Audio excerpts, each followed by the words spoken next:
Praise the Lord. இயேசு கிறிஸ்துவின் நாமத்தினாலே யாவருக்கும் ஸ்தோத்திரங்கள்.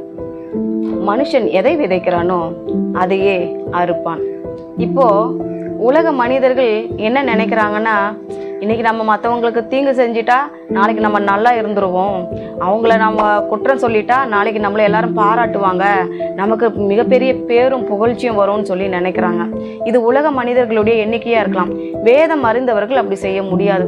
வேதத்துல அநேகர் பல தீவினைகளை நினைத்து கெட்டு போனவர்கள் நிறைய பேர் உண்டு. தாவீதுக்கு விரோதமாய் சவுல் என்பவன் எவ்வளோ தீவினைகளை நினைத்தான். ஆனா கடைசியில் அவன் தான் தோற்று போனான், அவன் தான் மரித்து போனான். தாவீதை கொல்லணும்னு நினைச்சவன் தான் ஆவியானவர் அவனை விட்டு விலகினாரு, அவனுடைய ராஜபாரம் அவனை விட்டு எடுக்கப்பட்டது. அதே போலதான் இப்போ மொர்தெகாய்க்கு விரோதமா ஆமான் நினைச்சான், அவன் வெட்டின குழியில அவனே விழுந்தான். மொர்தெகாய்க்கு தான் அவன் தூக்கு மரத்தை உண்டு பண்ணினான், அவனே போய் என்ன பண்ணான், அந்த தூக்கு மரத்துல தொங்கினான். இப்படி நிறைய நம்ம பார்க்க முடியும். இப்போ எனக்கு தெரிந்த ஒரு மனிதர் இருக்கிறாரு. அவர் எப்போது பார்த்தாலும் யாரை பார்த்தாலும் ஏதாவது ஒரு குற்றம் சொல்லி கொண்டே இருப்பார். முக்கியமா அவர் ஒரு சின்ன ஊழியம் செய்கிற ஒரு மனுஷர் தான். ஆனா மரியாதையாகவே பேச மாட்டார். இப்போ அவர் ஒரு முதியோர் இல்லத்துல ஒரு சின்ன ஊழியம் செய்கிறாரு. அந்த முதியோர்கள் எல்லாருமே ரொம்ப வயசானவங்க. ஏதோ எல்லாரும் வற்புறுத்துறதுனால சபைக்கு வந்து உட்காந்தா 4 வார்த்தைகளை சத்தியத்தை கேட்டு கர்த்தருக்குள்ள வளருவாங்கன்னு தான் கொண்டு வந்து கஷ்டப்பட்டு உட்கார வைக்கிறோம், வீல் சேர்ல தள்ளிட்டு வந்து அப்படி இப்படின்னு சொல்லிட்டு. அவங்க யாராவது அந்த வயசானவங்க அப்படியே லேசா அப்படி கண்ணு அசந்து இப்படி தூங்குனாங்கன்னா உடனே அது மூஞ்சப்பாரு, திருட்டு மூஞ்சி அப்படின்னு சொல்லுவாரு. இது கேட்கும்போது அக்கம் பக்கம் இருக்கிற எல்லாருக்கும் ஒரு மாதிரி இருக்கும். அவங்க வயசானவங்க, அவங்களே அவர் கண்டுக்காம அவர் பாட்டுக்கு அவர் பேசினார்னா ஒன்றும் பிரச்சனை கிடையாது. அவங்களே தானே அல்லேலூயா அப்படி சத்தங்கித்தம் போடும்போது எழுந்துருவாங்க. நேரடியாக அவங்க பேரையும் சொல்ல மாட்டாரு, ஐயான்னு சொல்லலாம், அம்மான்னு சொல்லலாம், இல்ல தாத்தா பாட்டின்னு கூட சொல்லிடலாம். ஆனா அது மூஞ்ச பாரு, வா போ நீ சொல்லி கொஞ்சம் மரியாதை இல்லாம பேசுவார். அது மாத்திரம் இல்ல, என்ன பண்ணுவாரு, எப்ப பார்த்தாலும் நான் வீட்டுல இருந்து வெளியே வந்து வாசல் பெருக்கிட்டு இருந்தா, நீ எல்லாம் ஒரு கிறிஸ்தவ பெண்ணா, நைட்டி போட்டுக்கிட்டு வெளியே வீட்டுக்கு வெளியே வந்து வாசல் பெருக்கிட்டு இருக்கிற அப்படின்னு சொல்லி கேட்பாரு. சபைக்கு சுடிதார் போட்டுட்டு போனா ஆண்கள் போடுற உடையெல்லாம் நீ என்ன போட்டுட்டு சுத்திட்டு இருக்கிற அப்படி சொல்லி என்னை பயங்கரமா கிண்டல் பண்ணுவாரு. அதே போல என்னுடைய ஹஸ்பண்ட் டிஷர்ட் போட்டா அதுக்கு ஒரு கிண்டல் பண்ணுவாரு. டிஷர்ட் போட்டுட்டு அங்கே இங்கே வெளியே இல்லை, அங்கே இங்கே சுத்துற நீ அப்படின்னு சொல்லிட்டு ஒரு மாதிரி திட்டுவாரு. ஆனா கடைசியில நானே பார்த்துருக்கிறேன், அவர் என்ன பண்ணுவாரு, டிஷர்ட் போட்டுட்டு சைக்கிள் ஓட்டிட்டு அங்க இங்க பக்கத்து ஊருக்கெல்லாம் கடைக்கெல்லாம் போயிட்டு வருவாரு. மற்றவங்களை சொல்லலாமா, நீங்க பயன்படுத்த டிஷர்ட்ன்றது அசிங்கமான ட்ரெஸ் ஆங்க, ஆனா அந்த மாதிரி திட்டுவாரு. அதே மாதிரி சுடிதாருங்கிறது எந்த மாதிரி ட்ரெஸ், நைட்டிங்கிறது எந்த மாதிரி, வீட்டில் இருக்கும்போது நைட்டி நம்ம எல்லாருமே போடதான் செய்யறோம். ஆனா கடைசியில பாருங்க, அவங்க பிள்ளைகள் வளர்ந்தது ஒரு குறிப்பிட்ட நாளுக்கு அப்புறம் அந்த பிள்ளைகள் என்ன பண்ணுவாங்கன்னா நைட்டி போட்டுட்டு கடைக்கு பக்கத்து தெருவுக்கெல்லாம் போயிட்டு வருவாங்க. நான் பார்த்துருக்கேன். ஒரே தெருவில் தான் நாங்கள் 2 பேருமே வசித்தோம். நாங்கள் இந்த லாஸ்ட்ல இருந்தோம், அவங்க இந்த லாஸ்ட்ல இருந்தாங்க. நடுவில் கொஞ்சம் தூரம் இருந்துச்சு, ஆனால் ஒரே தெரு, பெரிய தெரு அது. அந்த தெருவில் தான் அவங்க இருந்தாங்க. நானும் கடைக்கு போகும்போது அவங்க பிள்ளைகளை பார்ப்பேன். அவங்க பிள்ளைங்க அந்த நைட்டியை போட்டுக்கிட்டு பக்கத்து தெருவு அங்கே இங்கே கடைக்கு எல்லா இடமும் போயிட்டு வருவாங்க. அப்போது எனக்கு சொன்னது தானே அவங்க பிள்ளைகளுக்கு. அதே மாதிரி சுடிதார் போட்டுக்கிட்டு தான் வேலைக்கு போவாங்க. இப்போ அது தானேங்க எல்லாருமே போடுறோம். நிறைய பேர் சொல்றது என்ன, சாரியை காட்டிலும் சுடிதார் தான் கம்ஃபர்டபுளான நல்ல ட்ரெஸ் அப்படின்னு சொல்றாங்க. இப்போ சுடிதார் அணிவது தவறா?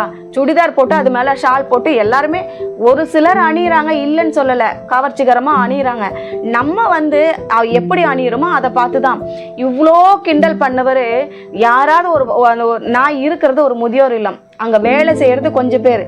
வேலை செய்யறவங்க கிட்ட போய் நான் பேசினா அவங்க கிட்ட பேசக்கூடாது, இவங்க கிட்ட பேசக்கூடாது. அங்க யார் இருக்கிறாங்களோ அவங்க கிட்ட தான் நான் பேச முடியும். நான் பேசுறதுக்கு அங்க யாருமே இருக்க மாட்டாங்க. ஒன்று தாத்தா பாட்டி கிட்ட பேசணும், இல்லைன்னா அங்கே வேலை செய்கிறவங்க கிட்ட தான் பேசணும். லஞ்ச் டைமில் சாப்பிடும்போது எல்லா ஸ்டாஃபும் ஒன்றா உட்காந்துருப்பாங்க. நீ வயசு பொண்ணு, அவங்க கிட்ட பேசக்கூடாது, இவங்க கிட்ட பேசக்கூடாது. கடைசியில் என்ன சொன்னார் பார்த்தீங்களா, அந்த சகோதரருடைய மகள் காதல் திருமணம் தான் செய்து கொண்டார், வீட்டை விட்டு வெளியேறி. அதுக்கு தாங்க, எதை விதைக்கிறையோ அதை அறுப்பேன். கடைசியில அவர் அந்த ஊழியத்தை விட்டு, அந்த இடத்தை விட்டு இன்றைக்கு எங்க இருக்கிறார் என்றே தெரியாத ஒரு இடத்துக்கு கடந்து போய் இருக்கிறார். எப்பவாவது அவர் எங்கேயாவது ஒரு இடத்துல வண்டியில வாகனத்துல போகும்போது பார்ப்பது உண்டு.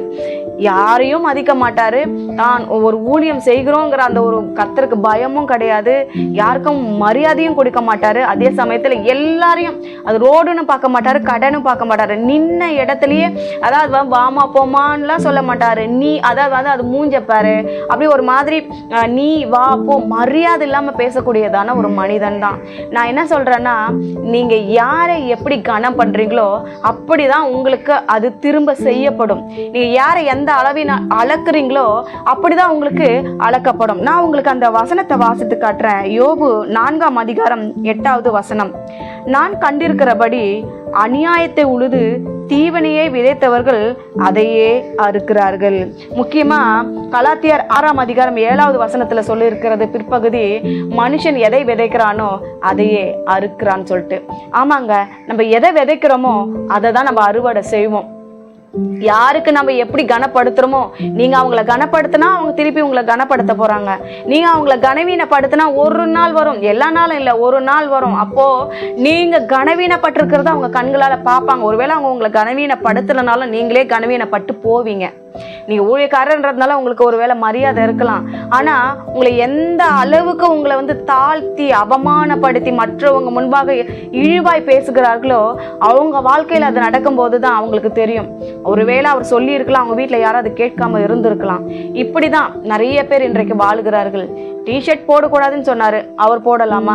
நைட்டி போடக்கூடாது, சுடிதார் போடக்கூடாதுன்னு சொன்னாரு, அவங்க வீட்டுல எல்லாரும் போடலாமா? இது இப்ப இருக்கிற எல்லாரும் போடக்கூடியதான ஒரு நல்ல உடை தானே, தவறாக கவர்ச்சியாக போடவில்லையே. அதை அவர் புரிந்து கொள்ளாமல் எல்லாரும் முன்பதாகவும் அவர் போனதுக்கு பிறகு கேட்பாங்க, யார் அவர், ஏன் இப்படி உங்களை இப்படி திட்டிட்டு போறாரு காரணமே இல்லாமன்னு கேட்பாங்க. அந்த மாதிரியான ஒரு மனுஷன். ஆனா அவருக்கு நடந்தது நாங்க எங்க கண்களினால பார்த்தோம். ஆனா நாங்க யாரும் அவரை இழிவுபடுத்தவோ அவமானப்படுத்தவோ நினைக்கல. அது தன்னால நடந்தது, அதை நாங்க பார்க்கதான் செஞ்சோம். எனவே தேவ பிள்ளைகளே, யாரையும் அற்பமா நினைக்காதீங்க, யாரையும் இழிவா பேசாதீங்க. ஒரு நாள் அது உங்களுக்கு வரும்போதுதான், ஐயோ இன்னைக்கு நான் அப்படி பேசினேன், இன்னைக்கு என்னால அது மாற்ற முடியவில்லையே அப்படிங்கிற நிலைமையில நிற்கும் போது நீங்க என்ன செய்வது என்று தெரியாம நிற்பீங்க. அதனால எதை விதைக்கிறீங்களோ அதை அறுப்பீங்க. நீங்க விதைக்கிற விதை பார்த்து விதைங்க.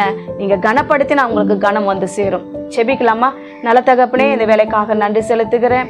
அப்பா எசப்பா, இன்னைக்கு நிறைய பேர் அப்பா ஒரு சின்ன ஊழியம் செய்தாலே தனக்குள்ள ஒரு பெருமை, தனக்குள்ள ஒரு கனம். அப்பா அவங்க எதனால அப்படி இருக்கிறாங்கன்னு எனக்கு தெரியாது. நீங்க தான் அவங்க கூட பேசணும், கிரியை செய்யணும். உங்க கரத்துல ஒப்பு கொடுக்கிறேன்.